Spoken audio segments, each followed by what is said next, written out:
پەرلەمانتاران و چاودێرانی سیاسی ڕەتی دەکەنەوە دانیشتەکانی پەرلەمانی کوردستان بە زۆرینە و کەمینە بەڕێوە بچێت.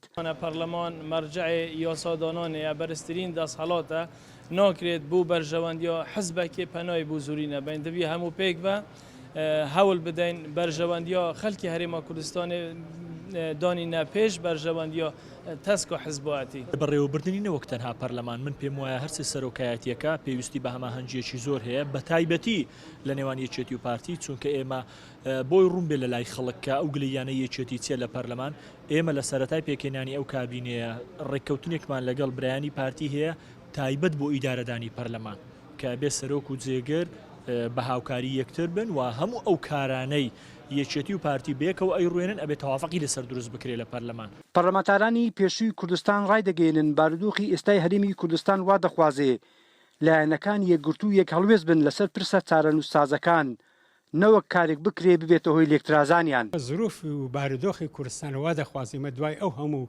تەجروبە ناخۆش و یعنی ئەو هەموو باسی ئەوەی ناکەینەوە چکە هەموو کەس دەزانی خەڵکی کوردستان چۆن بووە ینی ئێستای وەختیەوە ناتوە ئێمە دائیمەن باز بکۆین شتێک بکەین کە ببیتە هۆی لێکترازان. پەرلەمانی کوردستان لەسەر ئەو پرسانەی کە دەیەوێت گرنگە دابنیشن ئەو پرسانەیە کە بەڕاستی ئێستا پابند بی بەو پرسانەی کە لەسەر قوتی هاوڵاتیانە و ئەوەش دەکرێت سەرجەم فراکسیۆنەکان پێکەوە. ئەگەرچی بڕیار بوو پەرلەمانی کوردستان کۆبوونەوەی ئاسایی خۆی ئەنجام بدات کەچی بەهۆی بەشداری نەکردنی فراکسیۆنی یەکێتی نیشتیمانی کوردستان و بایکۆتکردنی ژمارەیەک فراکسیۆنی دیکە کۆبوونەوەکە ئەنجام نەدرا ئەمەش دەری دەخات کە ئەنجامدانی کۆبوونەوەی پەرلەمان بەبێ فراکسیۆنێکی گەورەی وەک یەکێتی نیشتیمانی کوردستان ئەنجامێکی ئەوتۆی لێ ناکەوێتەوە. تاها عەبدوڵڵا گەلی کوردستان هەولێر.